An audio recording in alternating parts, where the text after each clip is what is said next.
கேரளாவின் கண்ணூரில் இசைக்கான கடவுளாக கருதப்படும் மிருதங்க சைலேஸ்வரி அம்மன் சன்னதியில் பிரபல ட்ரம்ஸ் கலைஞர் சிவமணி இசையால் வழிபாடு நடத்தினார். செண்டை மேளம், எஃகு தகுடு மற்றும் ஒரு எஃகு பாத்திரத்தை இசைக்கருவியாக மாற்றி அதனை இசைத்தார்.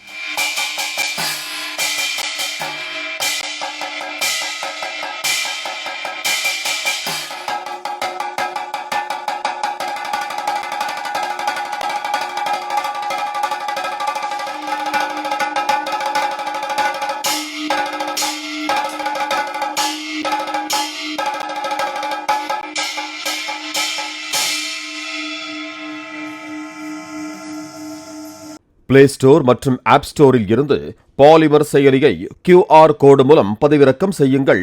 செய்திகளை உடனுக்குடன் பெறுங்கள்.